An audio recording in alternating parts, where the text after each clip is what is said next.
생각을 하면.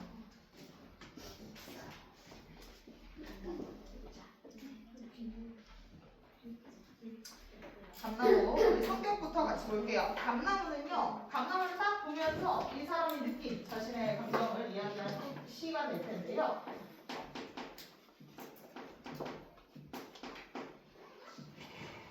감나무는 기본적으로 뭐 서정이라고 하는 건 갈래 이름 자체가 서정 갈래잖아요. 그러니까 뭐 서정은 정서를 서술한다가 틀릴 수는 없을 거고, 회고적이라는 성격 기억해 주세요. 회상이 들어가 있습니다. 회고적, 회상을 하면서 쓰는데, 아빠가 나한테 이제 아빠랑 같이 함께 했었던 그런 추억들을 떠올리면서 아빠의 모습을 생각을 해요. 돌아가셨거든. 근데 돌아가신 아빠가 떠오른다 이러면서 회상을 하고요. 그리고 감나무 자체에서 뭔가 아버지의 모습도 보면서 늙어버린 나의 모습까지 인지를 하거든요. 그래서 상징적이다 이렇게 얘기할 수 있습니다. 주제가 한 여러 개 볼 수 있는데, 먼저 감나무랑 아빠에 대한 기억 요게 하나가 나오고요. 그리고 나서 늙음에 대한 인식을 해요. 아, 나도 늙어버렸다 이런 인식을 하고, 그러면서 뭔가 쓸쓸함을 느끼면서 마무리를 합니다. 감나무라는 친구가 어떤 의미를 갖는지가 제일 중요하겠죠. 미리 얘기를 하면 감나무를 보면서 아버지를 회상해요. 그래서 아버지 회상의 매개체.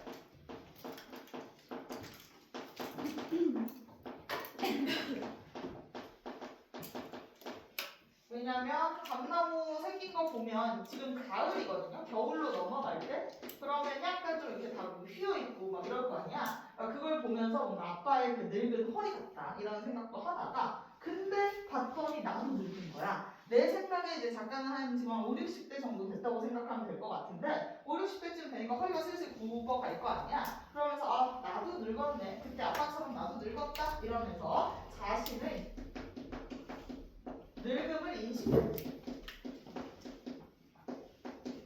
그런 또 매개체의 기능을 합니다.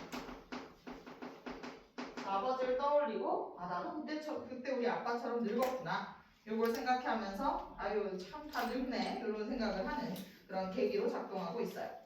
자, 특징은요, 우리 감나무를 통해 과거의 아버지를 떠올린다는 회고적 성격. 그 다음 두 번째로는 늙음에 대해 자각하는데, 여기서 중요한 스탠스가 중요하죠. 뭐든지 태도가 중요하지. 나무의 꿈에서는 이 시의 태도가 뭐였어? 우리 제일 핵심 태도는 위로와 격려지. 아, 괜찮아. 이게 이제 나무의 꿈의 태도고, 선우사의 핵심 태도는 뭐였어? 아, 가난해도 돼. 바람 좋은데? 괜찮다. 이런 식으로 받아들이는 거잖아. 그런 것처럼 감나무에서 이 사람은 이 늙음을 인식하고, 이때 태도가 어떻게 되냐? 수용합니다. 우리가 늙음을 인식했을 때 어떤 사람들은 보톡스와 필러를 맞는 사람들이 있을 거고, 어떤 사람들은 아유 그러냐 그대로 두자 이렇게 받아들이는 사람이 있을 거 아니야. 이 사람은 그대로 두는 타입입니다. 그래서 수용을 해요. 이 태도와 정반대되는 시가 아주 유명한 게 하나 있어서 적어놨는데요. 늙는 길 가시로 막는다라는 내용의 유명한 시가 있습니다. 늙는 길은 세월을 뜻해요. 그래서 세월을 내가 꽉 막아버리고 싶어라는 내용의 시들도 있는데, 얘는 그 시와는 좀 상반되는 태도죠. 자, 그 다음 붉은과 검은의 색채어 쓰고 있다. 이거 뭐랑 엮일 수 있어? 뭐 선사랑도 엮일 수 있겠죠? 두 개가 나와요. 그래서 붉다, 검다 둘 다 나와서 물론 모의고사 해석에서 언급을 따로 하고 있지는 않지만 색채 대비가 불가능한 영역은 아닙니다. 그래서 색채 대비 가능하긴 하고요. 그 다음 네 번째로 화자가 자기가 늙은 모습을요 비유를 사용해서 표현을 합니다. 아, 나 늙은 거미 같다. 그리고 뭐 또 감나무가 한 시절의 유적이다. 이렇게 비유를 해요. 그래서 비유도 잘 들어가 있다. 그럼 바로 시의 내용으로 들어가 봅시다. 자, 나 올해도 고향집 감을 땄다. 자, 근데 올해도 땄다고 하네요. 그럼 여기에서 알 수 있는 건 얘가 지금 감을 따는 행위는 올해 처음 했어? 아니죠. 그죠? 계속 반복되고 행위다.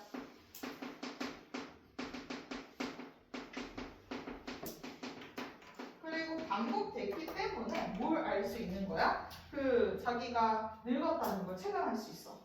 나도 방금 순간 체감했거든? 아니, 너희 인스타에 그거 없어? 맥도날드 요즘 감자튀김 케이스로 나는 요걸로 뭔가 글자 만들면서 이렇게 인스타를 올리는 게시물들이 내 인스타 알고리즘에 좀 뜨거든. 그치? 그 있지? 그래, 막 이런 거 해서 인스타에 있단 말이야. 그래가지고 내가 어떤 애가 맥도날드 먹으러 간다길래 야, 그럼 너도 그거 해야지 했더니 모른다는 거야. 그래서 내가 늙어가지고 내 알고리즘과 혼자 다르구나. 아니지, 내가 오히려 너무 더 트렌드했다고. 그치? 그래서 내가 20살 그 주무시한테 여쭤봤더니 이거 인스타 안 보시는 거예요? 그치? 그래. 그리고 좀 이따 얘기해도 되겠다. 이거 선생님 늙어서 그렇다고 그러는데요? 아니었어. 어쨌든 이렇게 나도 보면 가끔씩 얘기하다 보면 너희들 계속 똑같이 만나잖아. 난 영원히 17살들을 만난단 말이야. 그러다 보면 느끼는 게 내가 늙고 있구나를 그때 느껴. 그러니까 이 사람도 똑같은 얘기를 계속 반복하다가 내가 늙었구나를 느낍니다. 그래서 올해도 고양지 감을 땄고요. 복잡하게 우거진 가지들 중에 내가 골라듣는 순서가 있대요. 이것도 그냥 반복된 행위다라는 거 그냥 어필한 거는 겁니다. 우리가 골라듣는 순서가 있다는 건 그만큼 자주 올라다녔다. 매년 반복했다라는 걸 얘기할 테니까요. 50살인데 직접 올라가서 이렇게 약간 감을 따시나 봐요. 되게 대단한 사람인 거지. 자, 그래서 지금은 근데 그러다 보니까 이 나무들 뭔가 휘어있고 막 이런 모습을 보면서 지금은 진토가 되었을 아버지의 등뼈. 진토가 되었다는 건 아빠는 어떻게 됐어? 이제 이미 돌아가셨어. 그치? 그래서 흙이 되신 거야. 흙이 되신 아버지의 등뼈를 떠올립니다. 나무를 보면서 아버지를 회상하는 거죠. 아버지에다가 그냥 회상 정도만 적어주시고요. 돌아가신 아버지를 회상한다. 마치 나무가 아버지의 등뼈 같은 느낌을 받는 겁니다. 그래서 그 허리 핀 그 몸의 냄새, 그래서 그 몸이 바로 아버지를 받는 표현이죠. 아버지의 냄새가 난대요. 자, 냄새 나왔네? 그럼 무슨 감각? 후각, 그지? 우리 심상 너무 중요합니다. 심상을 이젠 더 이상 뭐로 파악하는 그건 없어야 돼? 상징 아니에요 하지 마세요. 심상 얘기하면 우리가 초반에는 심상 놓고 상징이라고 착각해서 문제 많이 틀렸었잖아. 네, 심상은 감각이죠. 후각, 청각, 촉각, 미각, 후각 걔네들. 자, 그럼 혜리야, 나무의 꿈에는 어떤 심상이 사용되지? 세 개 쓰겠지. 시각적,觸覚적, 청각적. 그렇지, 좋아요. 이렇게 바로 나올 수 있게끔 잘 공부하셔야 되고요. 자, 그럼 여기에는 뭐가 있어? 후각이 있어. 그럼 나무의 꿈에 없는 감각이 언급이 됐다는 거네요. 자, 그래서 그 몸의 냄새를 군데군데 묻혀둔 바이지만, 그러니까 냄새가 막 군데군데 어디에 있다? 그 나무까지, 감나무에 군데군데 아버지의 흔적이 남아있다라는 거야. 아버지도 이 감나무 자라거나 할 때 같이 있었을 거 아니야? 그래서 남아있다, 거기에다가 아버지의 흔적이 남은, 아버지의 흔적이 곳곳에 남아있는 거죠? 많이 남아있는 거예요. 그러니까 이 감나무를 보면서 아버지를 회상한 거지. 아빠랑 어렸을 때 같이 뭔가 뭐 심었거나 그 정도는 모르겠지만 어렸을 때부터 아빠랑 뭔가 함께 추억이 담겨있는 공간이니까 아빠를 떠올리는 거야.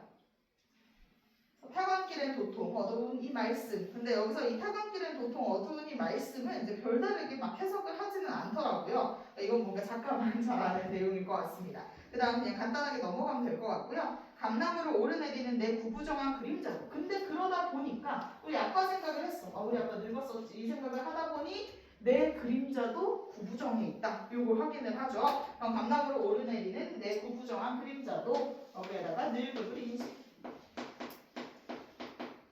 아빠 생각하다가 내가 늙었구나를 인식해요. 어느덧이라는 표현이 나옵니다. 우리 어느덧 중간고사가 10일 앞이죠. 자, 그러면 갑자기 느꼈더니 10일 남은 거잖아. 우리가 좀 차근차근 공부를 꾸준히 해왔으면 어느덧 같은 느낌을 받지 않았을 거야. 그지? 이제 드디어 뭐 이런 느낌을 받았을 텐데 어느덧이야. 그럼 얘는 예상치 못하게라는 뜻이에요. 그래서 예상하지 못한 뭔가 갑작스럽게 이 의미를 강조해주는 부사가 되겠죠. 그래서 갑자기 내가 진짜 늙었구나 하면서 어느덧 벌써 늙은 거미같이 더디다 이렇게 얘기합니다. 자신의 늙음을 또 늙은 거미 같다라고 표현을 하는데 뭐뭐 가치를 사용하고 있어. 자, 그러면 태희야 이건 무슨 법이지? 지기법. 그렇지. 지급법을 사용해서 자신을 뭐에 빗대서 우리 늙은 거미에 빗대고 있죠. 자, 그럼 여기서 늙은 거미는 원관념이야 보조관념이야? 보조관념이겠죠. 원관념은 당연히 화자일 거고요. 보조관념이 우리의 거미가 될 겁니다. 그래서 늙은 거미같이 나도 이제 느릿느릿 더뎌졌어요. 감나무를 내려와 땅을 탁 디디니 작년보다 더 큰 안심이 덥석 날 가다앉는. 그러니까 얘가 딱 착지를 했는데 갑자기 안도감이 드는 거야. 이게 뭔가 좋을 것 같잖아. 근데 이 안도감이 썩 좋은 기분이 아니에요. 왜냐면 젊었을 때 너 이제 뭐 깡충깡충 하거나 할 때 막 걱정해? 내가 뭐 내가 저기서 저기까지 뛰었을 때 내 척추가 어떻게 될 것이다 걱정 안 하잖아. 근데 이 사람이 이제 걱정이 되게 됐던 거야. 안심을 느낀다는 건 걱정을 했다는 뜻이거든. 그러면 더 큰 안심이 날 받아 안는다라는 건 내가 이제 늙었다라는 의미입니다. 그래서 더 큰 안심이 나를 받아 안는다. 거기에다가 이제 역시나 늙음을 인식한다. 그리고 우리는 여기서 이거 표현법 언급 안 할 것 같기는 한데요. 추상적 관념의 구체화 언급이 가능하긴 합니다.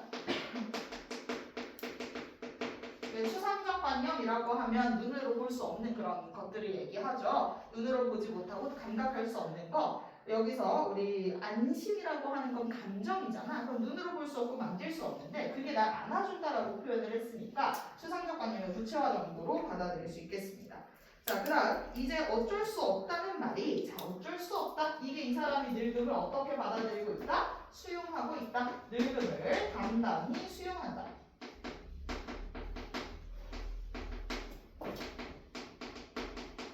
거부한다, 늙음을 극복하려 한다 이러면 다 틀린 선지고요. 담담히 수용해요. 어쩔 수 없다. 아유 뭐 늙었구나. 어쩔 수 없다는 말이 감나무를 한참 올려다본다. 그래서 계속 이제 감나무 보면서 아유 나도 이제 늙었구나. 속절없이 고목이. 자 고목이라고 하면 어떤 나무를 고목이라고 해? 그치 오래된 나무, 늙은 나무죠. 그러면 아 이게 바로 오래된 뭔가 자신의 모습을 떠올리게 되는 거겠죠. 오래된 나무고요. 이 오래됐다는 속성은 뭐랑 비슷해? 화자와 비슷하겠죠. 화자도 늙었으니까.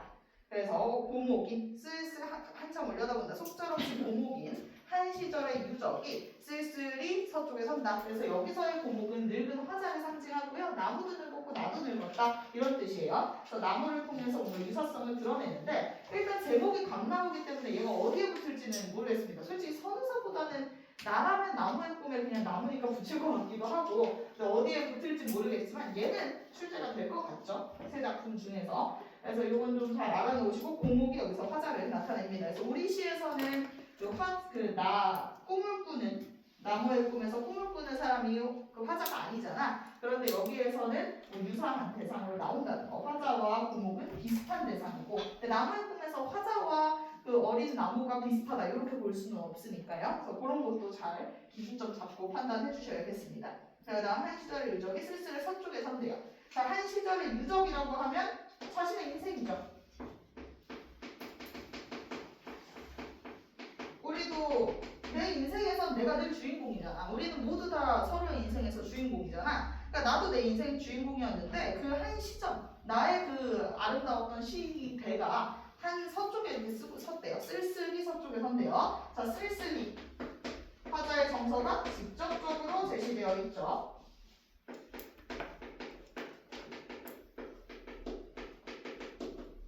늙음을 수용했다고 해서 쓸쓸하지 않은 건 아니에요. 얘도 쓸쓸할 수 있지. 늙음을 수용하니까 얼마나 씁쓸해. 그치? 그래서 쓸쓸함을 느끼고 있고요. 자, 그러면서 서쪽에 선대. 자, 서쪽이 어떤 장소인지 우리의 한번 테스트를 해보자. 자, 은희야. 서쪽은 해가 뜨는 곳일까 지는 곳일까? 진. 그렇지. 오, 똑똑해. 서쪽에 해가 지는 곳이에요. 자, 그래서 해가 지는 곳이면 우리가 대체로 인생이 저물 때도 서쪽이라는 곳을 많이 씁니다. 그래서 해가 지는 곳을 뜻하는 이 서쪽은요, 인생이 저무는 것을 상징합니다. 인생의 황혼기라고 표현을 하죠. 대체로 한 5, 60대 정도 우리가 인생이 저문다 이렇게 언급을 하면서 인생의 황혼기 이렇게 얘기를 합니다. 그래서 이 서쪽은 나도 이제 늙어서 저물어 가는구나 라는 걸 인식하는 장소가 될 거고요. 빈 나무에 검은 골조가 우리 나무가 지금 늦가을에서 이제 초겨울 정도니까 이제 검은색으로 근데 이게 진짜 그 완전 색이 검은 건 아니고 여러분들도 노을 같은 거 뜰 때 보면 까매 보이지 않니? 뭔 느낌인지 알지? 그 사진 찍으면 노을 딱 질 때 이렇게 사진 찍으면 노을 있고 나무 사진 찍으면 나무가 이렇게 까맣게 나오잖아. 뒤에 빨갛고 그치? 그게 바로 뭐가 되는 거야? 음각으로 찍히는 느낌? 검은 골조가 그렇게 보고 있는 겁니다. 그래서 우리가 그래서 빈 감나무에 검은 골조가 저녁 노을 깊이 음각으로 찍힌다 해서 이런 풍경을 나타내는 내용이 되겠죠. 자, 근데 우리 아까 전에 이 고목이 누굴 상징한다 그랬어? 화자야. 그렇지. 화자의 늙은 모습을 상징한단 말이야. 근데 이 해가 저무는 게 싹 스며들고 있어요. 그죠? 붉게 이렇게 내 그 모습이 스며들어. 그럼 이 뒤에 어두워지는 요 이렇게 노을이 지는 모습은 내가 늙고 있는 거잖아. 그럼 늙음이 나를 감싼다. 뭐 이런 뜻이죠. 그래서 빈 나무의 검은 골조가 저녁 노을 깊이 음각으로 찍히면서 내 등더미를 붉게 떠민다. 그러니까 붉게 만든다. 이 뜻은 내가 늙어간다. 그 인생의 황혼기로 들어가고 있다. 이 표현을 이런 식으로 이미지화해서 그리고 있는 거죠. 자, 그랬을 때 여기서 어쨌든 색채 이미지 두 개 다 사용이 됐고요. 검은색이 나무의 색깔인 거고 그 다음에 이제 붉은색이 노을의 색깔인 거죠. 자, 그래서 색채 이미지를 썼고 이 색채 이미지를 통해 뭐 그냥 선명하게 표현한다 정도 언급할 수 있을 것 같아요. 뭐 여기서 뭐 순수함, 열정 뭐 이런 걸로 갈 거는 없어요. 검다고 해서 부정적인 색인 것도 아니고요. 그래서 그냥 단순히 색채 이미지를 통해서 선명하게 뭐 인식을 드러낸다 정도만 잡으시면 될 것 같습니다. 자, 이게 감나무. 별로 그렇게 어렵지 않죠? 아, 늙었고 늙음을 인식하는구나. 끝. 넘어가서 백상문.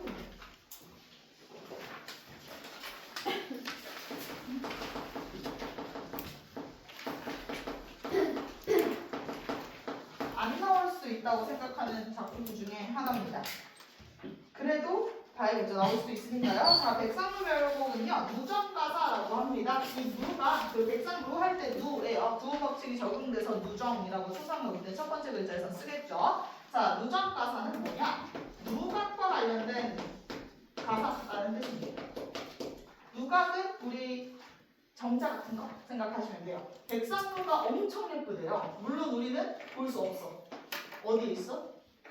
북한에 있대. 그래서 우리는 볼 수는 없지만 되게 예쁘고 지금도 있대요. 그래서 언덕이 쫙 있고 이 앞에 강인지 바다인지가 이렇게 크게 흐르더라고. 그래서 지도로만 나도 어느 위치인지 확대해서 봤는데 당연히 위상 뭐 이런 것도 제공 안 해주니까 모르지만 어쨌든 언덕 쫙 있고 여기에 강인지 바다인지가 하나가 흐르고 되게 아름다운 그런 그 누각 중에 하나래요. 그래서 그 백상루에 대한 시를 쓴 거다. 그 누각에 대한 시다 해서 백상루 별곡이고 가사라고 하는 건 그냥 우리 뭐만 알아놓으면 돼? 그냥 고전 시다, 옛날 시다 이것만 알아놓으시면 됩니다. 고전 시고 사음보를 취하고 있어요.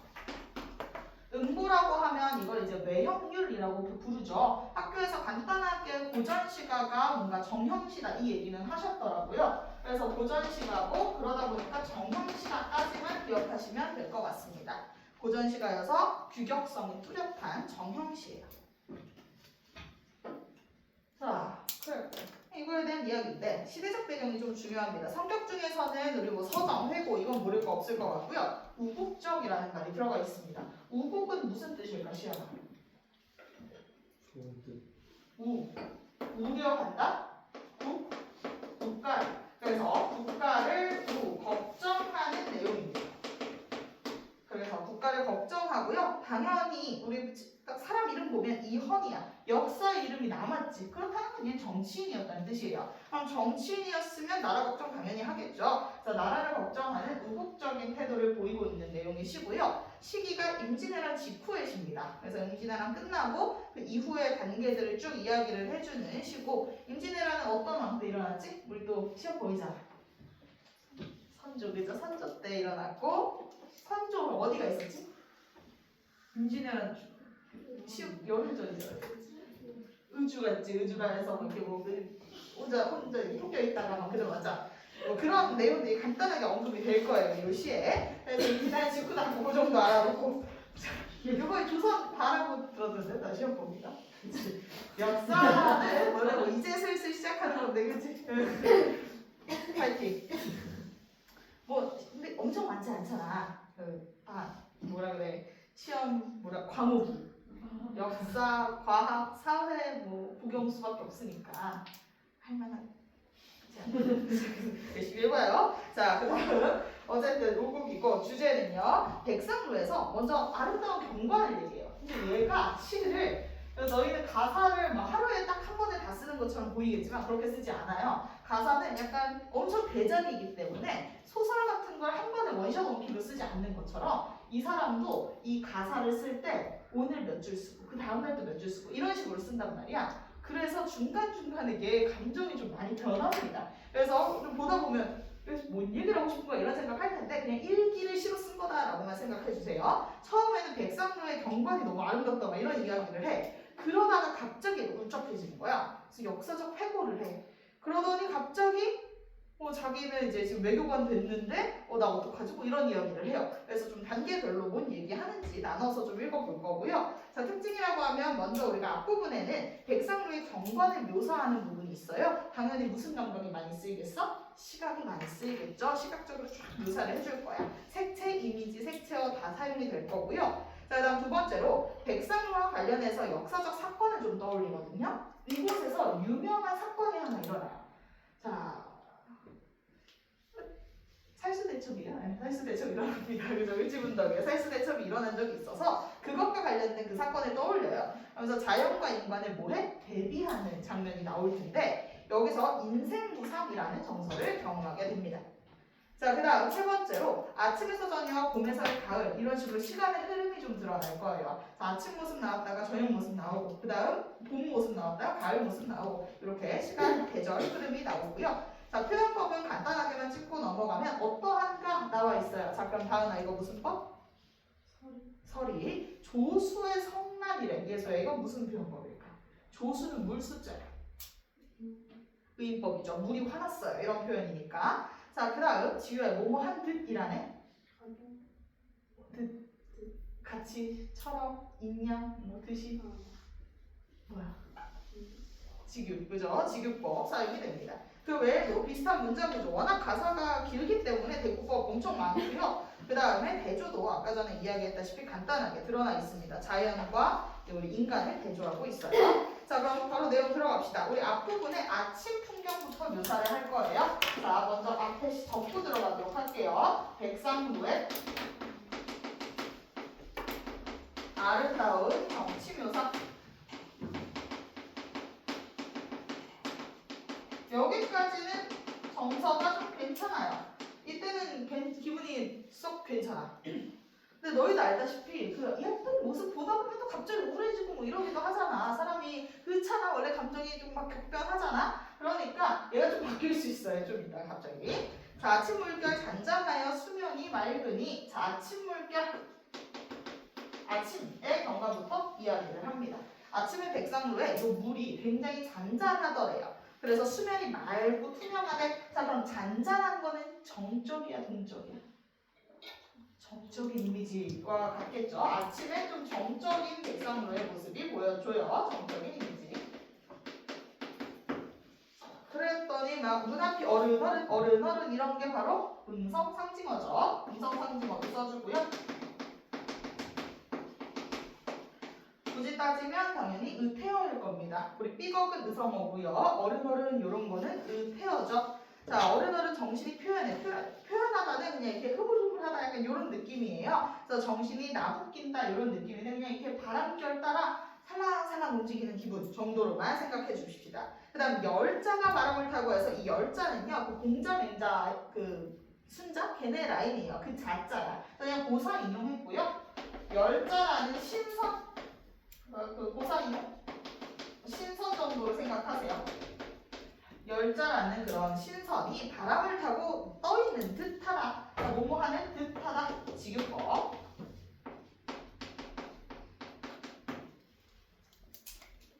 여기까지가 아침의 모습이에요. 정적인 모습, 막 살랑살랑거리는 모습이에요.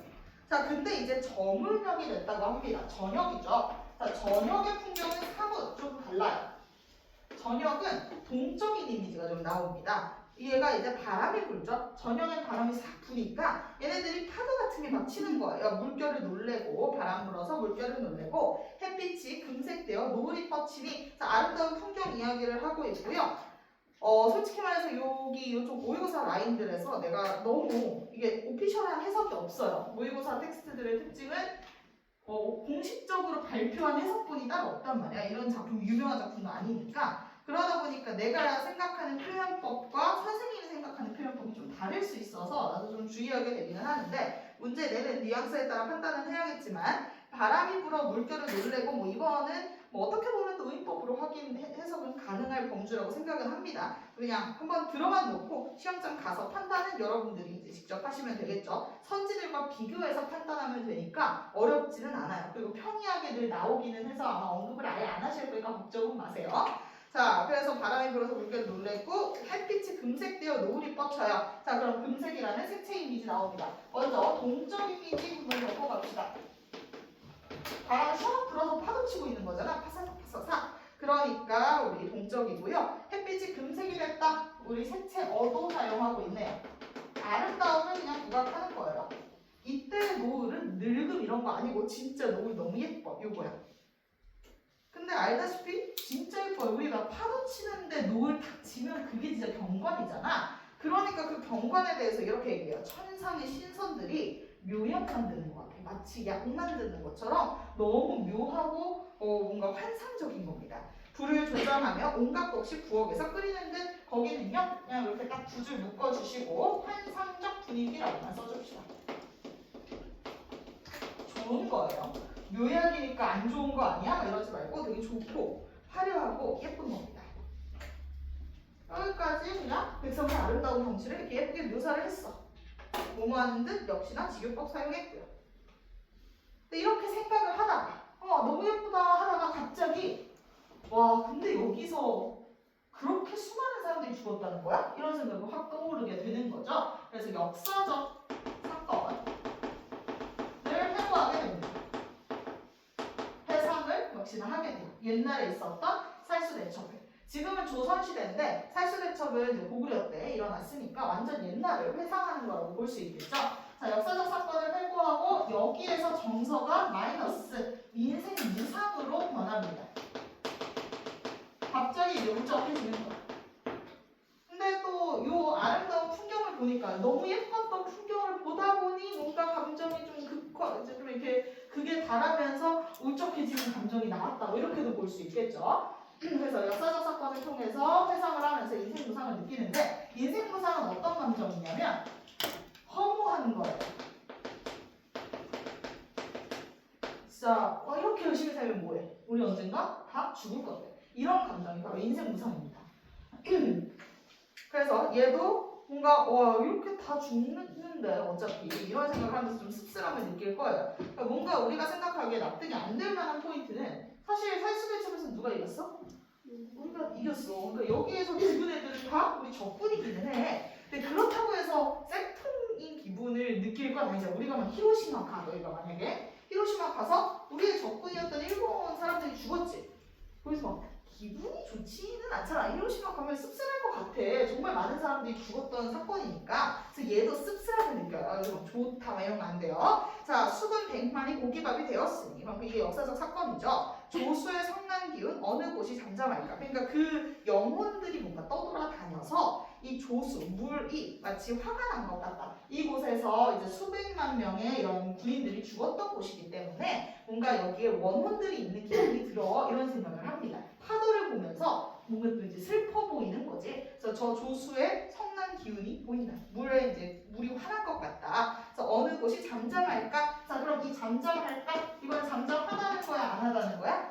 안 하다는 거야. 이 사람들의 원혼들 때문에 이곳이 잠잠하겠냐? 잠잠 안 하다. 이 얘기고요. 그러니까 당연히 무슨 법이야? 혈의 법이겠죠. 자, 그러면서 이 이유에 대해서 이 내용들을 강가에 이제 일곱 불상, 이 근처에 뭐 7개의 불상이 있대요. 물론 나도 사진 같은 걸 찾아봤는데 사진이 몇 개 없으니까 그거 확인은 불가능했지만 강가에 7개의 불상이 있대요. 그래서 뭐 너희는 아니 모르니 뭐 이러고 넘어갔어요. 사람은 죽어도 산수는 그대로니 슬픔이 그지없다. 자, 사람과 뭐를 대조하고 있어? 산수를 대조하고 있어. 자, 사람은 어때? 유한해요. 금방 죽지 우리 인간은. 그런데 산수는 어때? 무궁무진하죠. 그래서 뭐 일종의 무한하다기보다 영원 뭐 이런 유구, 영원하다와 유구하다는 같은 뜻입니다. 그래서 우리 인간은 언젠가 죽어. 생각보다 목숨이 짧지. 우리 이렇게 열심히 살아봤자 뭐 한 100살 살면 죽겠지. 근데 산수는 정말 끝없잖아. 우리 계속 있잖아. 몇백 년 전에 있었던 산수 그대로 지금도 있으니까. 그런 것처럼 우리 사람은 죽는데 산수는 그대로니까 인생 무상을 느끼는 거야. 왜 이 나무만도 못하게 해? 우리 인간은 진짜 열심히 사는데 왜 이렇게 일찍 죽어야 돼? 이러면서 인생 무상이 그게 다랍니다. 여기서 만약에 외부 작품이 빠진다면 이제 좀 자주 출제되는 포인트들을 조금만 잡아드리면요. 우리 인생 무상이라는 감정은 고전시에서 자주 나오는 것 중에 하나예요. 어떤 시들에서 많이 나오냐? 500년 좀 기억하시면 좋아요. 우리가 인생 무상을 언제 느끼냐? 죽음이 가까웠을 때 한번 느껴요. 주변 사람들이 죽거나 죽음이 가까우면 나도 죽겠구나 이 생각 드니까 씁쓸함이 느껴지잖아. 그래서 인생 무상을 많이들 느낍니다. 그래서 시인들도 우리가 사람이 죽거나 가족이 죽었을 때 인생 무상 느낀다 이런 내용의 시를 많이 쓰는데 어쨌든 우리 옛날 시들을 쓴 사람들 다 정치인이지. 정치인이 인생 무상을 느낄 때 언제야? 내가 이렇게 뺑이 쳐서 이 나라 이렇게 열심히 만들어놨는데 나라가 망해. 그럼 얼마나 속상하겠어. 그때 인생 무상을 느껴요. 근데 우리나라가 그 고려가 몇 년이었어? 고려가 몇 년의 역사를 갖고 있니? 고려는 시험법이 아닌데? 조선만인걸? 시험법이야. 자, 고려 몇 년이죠? 500년 아니야? 500년이야, 그치? 고려 500년이야. 그럴 수 있어. 이제 아니 그게 안 나올 수 있지. 왜냐면 왕들 위주로 나올 테니까, 그지? 자, 그래서 500년 물론 나는 역사를 못했기 때문에 할 말이 없어. 나도 진짜 딱 요 정도만 알아. 그러니까 문학 작품에 나온 역사들만 좀 잘 알고 그리고 나머지는 아무것도 몰라. 그래서 500년 이제 반천년의 역사를 갖고 있어요 고려가. 그러다 보니까 내가 고려 저렇게 열심히 내가 만들어놨는데 고려가 망해버렸다 이런 내용의 시들이 많아서 500년 도읍지에 갔다가 너무 마음이 속상해졌네. 그러니까 고려가 있었던 궁궐터에 갔다가 난 인생 무상을 느꼈어. 이런 내용의 시가 많아요. 그래서 500년과 반천년 나오면 인생 무상이겠구나 생각을 좀 해주시고요. 그 다음에 또 우리가 인생 무상을 느낄 때는 늙었을 때 인생 무상을 많이 느낍니다. 나라가 망했을 때도 인생 무상을 느끼지만 늙었을 때도 인생 무상을 느끼고요. 늙은 건 대체로 백발이라는 말로 많이 표현이 될 거예요. 흰머리가 나면 그때부터 옛날 사람들은 늙은 걸로 봤기 때문에. 자, 그리고 마지막으로 요거 그냥 알아놓으시면 되는 건 우리 인생 무상은 5장 까마귀가 많이 나와요. 그냥 인생 무상에서 느껴지는 이 씁쓸함이 까마귀가 나오면 좀 극대화가 되는 경향이 있어요. 그래서 이런 포인트들을 보면 이 시가 인생 무상인지 아닌지 정도 잡을 수 있을 겁니다. 혹여 외부 작품이 나온다고 한다면.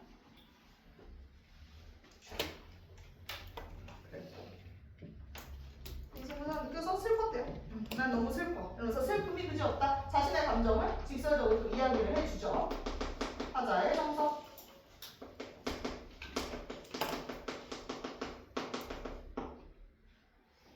이렇게 슬퍼하고 있었어. 근데 그러다가 갑자기 나한테 누가 찾아왔대요. 내가 이제 열심히 요거 구경하고 있었더니 근데 유명한 정치인일 거 아니야. 사실 역사 이름이 나갔으면 얼마나 유명했겠어. 그러니까 나는 뭐 지금으로 쳐도 동네 사람들이 다 알아볼 만한 그 정치인이었을 테니까 동네 주민들이 찾아온 겁니다. 이 백상루 쪽 주민들이. 자, 이제 여기서부터는 지금 이제 임진왜란 직후의 현실에 대한 안타까움이 드러나요. 그래서 전쟁 직후 참혹함에 대한 안타까움.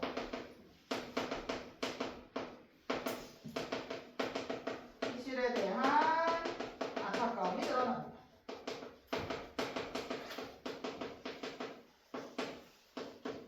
슬픈 감정을 드러내고 있어요. 여기서부터도. 우리 이제 동네 주민들이 이제 날 찾아왔어. 어린아이 얘네고 기별 없이 찾아왔어. 갑자기 그냥 안녕하세요 이러면서 날 찾아온 거야. 그래가지고 말을 시키니까 나그네의 정회를 떨쳐내면 어떠한가? 여기서 나그네의 정회는 요 앞에 있었던 감정입니다. 그래서 나그네의 정회는 앞에서 느낀 요 슬픔을 나타내는 거예요. 나도 이제 막 슬퍼하고 있다가도 그래도 너희가 와. 그러면 질문하러 오고 이제 기분이 좋아지고 막 이럴 거 아니야. 나도 아침에 이렇게 피곤하고 근데 오늘 아침에 토요일 팀에 되게 보충했단 말이야. 그래서 피곤하다 이러고 있다가도 갑자기 너희가 말 걸면 또 기분 좋아져서 이렇게 발끈거려. 자, 그러면 얘도 똑같은 거지. 막 슬퍼하다가 주민들이 와서 말 거는데 계속 슬퍼할 수는 없잖아. 그러니까 주민들이 왔으니까 이제 땡 떨쳐내야겠다 이렇게 생각을 하고 대화를 나누기 시작해요. 자, 근데 대화를 나누는데 대화 내용도 슬픈 거야. 한때 태평성대를 대강 물어봤대요. 누구한테? 얘가 이 화자가 동네 사람들한테 이걸 물어본 거야. 이 동네 전쟁 전에 좀 어땠어요? 이렇게 물어봐요. 한때 태평성대는 이제 전쟁 전을 나타내요.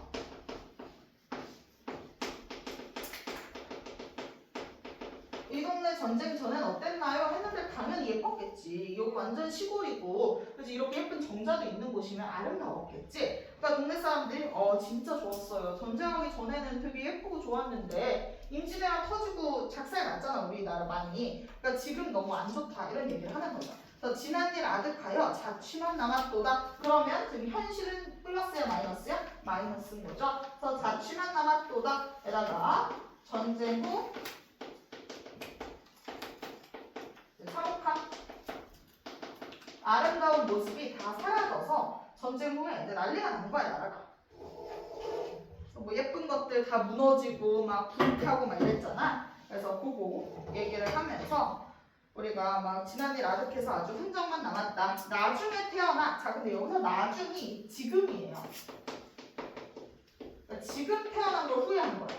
뭔 소리냐? 너희들도 맨날 후회하지 않아? 아, 내가 몇 년 만에 일찍 태어날까? 막 이런 생각 하잖아. 예를 들어서 뭐 지금 뭐 고2인 애들은 아, 내가 왜 지금 태어나가지고 첫 번째 그 교육과정 바뀌는 걸 당첨됐나? 그 다음 지금 고3인 애들은 아, 내가 이제 이번 태어날 거면 좀 더 앞에 태어나가지고 좀 더 뒤에 태어나가지고 아, 이제 교육과정 마지막이어서 이번에 정시도 못하고 뭐 이런 식으로 이야기하지. 그러니까 너희도 매년 막 그러잖아. 그런 것처럼 얘도 마찬가지야. 아, 그냥 나중에 내가 왜 나중에 태어났어? 좀 더 일찍 태어나서 아름다운 세상을 즐길 걸. 왜 이제 태어나가지고 왜 이렇게 살아야 되나? 왜 이 전쟁을 봤어야 되나? 이러면서 속상해 합니다. 그래서 바람결에 술잔을 기울이니, 그러니까 막 술 마셔, 여기서 술은 막 좋은 거라기보다 술잔은 이제 시름을 나타내는 거죠. 걱정할 때, 우리 걱정할 거 있을 때 술 많이 마시니까, 그래서 바람결에 이제 술을 마십니다. 아유, 참 씁쓸하다 이러면서. 못 바꾼 시름이 갈수록 새롭도다. 그러니까 계속 시름을 느껴요. 그래서 시름 역시나 화자의 정서입니다. 뭐 바뀌었다고 보기는 그래서 슬픔에서 시름으로 바뀌는 건 바뀌는 거라고 얘기하진 않죠. 둘 다 부정에서 부정으로 간 거니까. 어쨌든 슬퍼합니다. 슬퍼하고 시름을 가득해. 자, 그러다가 이 사이에 몇 년이 흐릅니다. 자, 몇 년이 흘러서 이제 그 다음부터는 이미 모든 게 다 안정화된 이후예요. 그래서 전쟁의 상흔이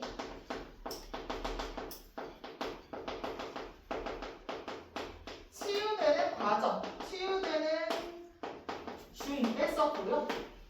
그래서 요거는 좀 긍정이고, 근데 그 와중에 얘가 외교관으로 발탁이 돼요. 그래가지고 좀 멀리 가게 됩니다. 외교관으로 발탁돼서 다른 나라에 가게 되는데 그 과정에서 고향에 대한 그리움, 그러니까 궁궐에 대한 그리움과 뭔가 환공을 소망하는 태도가 나와요. 그래서 요거는 뭐 어떻게 보면 살짝 좀 부정적인 감정이라고 볼 수 있겠죠. 어쨌든 그리움이니까. 내가 지금 다른 곳에 와 있어서 너무 외롭고 좀 쓸쓸해하는 느낌이 좀 있습니다. 나라는 잘 돼서 너무 다행인데 근데 나는 또 외교관으로 여기 밖에 나와서 있으니까 좀 그립고 씁쓸하다 뭐 이렇게 얘기해요. 자, 뭔 얘기인지 또 읽어봅시다. 자, 정사가 안정됐어. 그 사이에 요약적으로 딱 대시해줍니다. 어떻게 됐는지. 정사가 안정됐고요. 좋은 제도가 시행됐고요. 백성들도 편안해져서 난리는 여기서 전쟁이겠죠. 전쟁은 잊을 정도였다. 임금님이 우리 다시 돌아왔어요. 도망쳐 있다가 다시 돌아와가지고 중흥이라고 하면 이제 부흥인 거죠. 나라를 다시 되살렸고요. 자, 그래서 가득 찬 티끌을 내일이면 다 쓸 것 같아요. 이렇게 얘기합니다. 자, 그럼 티끌은 여기에서 뭘 상징하는 걸로 봐야 될까? 우리 지은아? 티끌은 긍정일까 부정일까? 부정이겠죠. 우리 임금님이 좋게 잘해가지고 부정적인 걸 다 날릴 것 같아요. 전쟁의 상처입니다. 전쟁의 상처를 다 없앨 만큼 우리 임금님 최고. 그러면서 다 내일이면 다 쓸 것 같아요. 조만간 다 전쟁 상처가 없어질 것 같아요. 자, 그런데 여기 천자가 나옵니다. 자, 우리 천자는요 하늘의 아들이죠. 물론 내가 소설 읽을 땐 대충 그냥 왕으로 읽으면 된다 얘기하기는 하지만 엄밀히 따졌을 때 왕과 천자는 좀 다릅니다. 천자는 어느 나라 왕? 중국 왕이죠. 자, 임진왜란 때 중국 어느 나라였어? 우리나라랑 친한 나라. 명나라, 그렇지. 좋아요. 명나라의 혼자를 나타내요. 여기서 천자는 명나라 황제고요. 명나라 황제가 이제 우리를 보살펴 주려고 하죠. 그래서 실제로 우리가 임진왜란에서 너무 감사함을 입어서 그죠? 명나라한테 붙다가 또 몇 대 얻어맞고 이러죠. 자, 그래서 천자가 혁명해서 우리를 살펴 양호를 보내시니 소신은 화자입니다. 우리가 대체로 신하인 스스로를 낮춰 이야기할 때 소신이라는 말을 쓰죠. 소신을 중용하여 날 채용해서 영의사로 가라고 했어요. 영의사가 그러니까 화자의 직책인 겁니다. 어떤 거? 외교관. 지금으로 치면 외교관이에요. 그래서 얘가 지금 어디로 가? 명나라로 이제 명나라에서 파견해준 그 사람을 만나러 간 거예요. 자, 그래서 이제 멀리 갔어. 나라들을 걱정하여 한시바퀴 궁궐을 떠나오니 꽃 피고 지고 세월이 흐르고 보도을 간 만든 3월 초하루였네. 자, 그래서 봄에다가 뭐라고 써줘? 이게 화자가 궁궐을 떠날 때, 화자가 궁궐을 떠날 때, 그때가 3월이었어. 그랬는데 세월이 막 또 흐르고 세월이 너무 빨리 흐르는 거야. 얘가 열심히 워커홀릭처럼 막 일을 하다 보니까 꽃 피고 치고 세월이 흐르고 흘러. 봄과 산도 타버리고 곡식도 이미 다 성숙해 있잖아요. 아, 그럼 지금 계절이 가을로 넘어갔다는 뜻이죠. 그래서 5달이 넘었으니 귀뚜라미 우는 소리. 자, 소리는 여기서 청각적 심상이고요. 귀뚜라미 우는 소리에 가을이라 놀랐네. 그러니까 어느새 가을이 되었다. 그래서 가을은 현재 계절입니다. 너무 오랜 시간이 지났고요. 그걸 얘는 몰랐던 거야. 너무 일을 많이 하느라 가을인 것도 모르고 벌써 가을이야? 이렇게 생각을 합니다. 행장은 짐입니다. 자기가 이제 슬슬 가고 싶으니까 자기가 쌓은 짐들을 만지면서 나 집에 언제 갈 수 있냐, 집 가고 싶다 이렇게 이야기를 하는 거죠. 행장을 앉아보고 돌아갈 날을 이제 세봤어. 언제쯤 돌아갈 수 있지? 그랬는데 어느 세월에도 가냐. 이제 갈 길도 멀잖아. 지금 명나라랑 뭐 이때 뭐 비행기로 가는 것도 아닌데 얼마나 멀어. 그러니까 야, 진짜 어느 날에 갈 수나 있을까? 새벽에 꿈 많으니 갈 길 멀까 하더라. 그러니까 지금 갈 길이 멀어. 얘의 감정은 어떻겠어? 좀 씁쓸한 겁니다. 이제 빨리 가고 싶어라고 하면서 감정 자체가 뭐 싫음, 정확히 워딩은 나와 있진 않지만 뭐 싫음 정도로 읽을 수 있을 것 같고요. 그리움 정도로 해석할 수 있을 것 같습니다.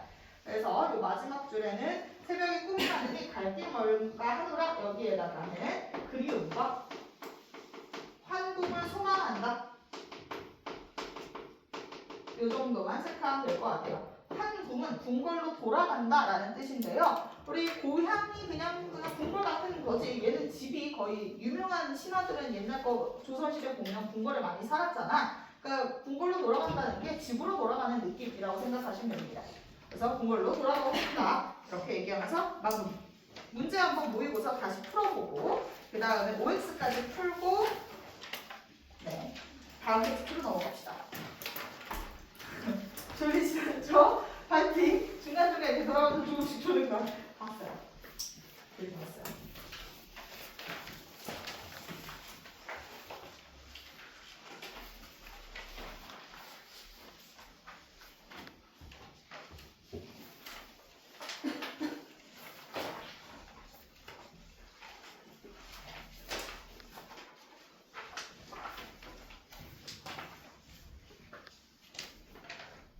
OX는 살짝 애매한 게 있어요. 죄송해요. 저도 이제 내가 좀 어렵게 내려고 보다가 애매해진 게 있는데 그건 제가 좀 이따 정정하면서 말씀드릴게요.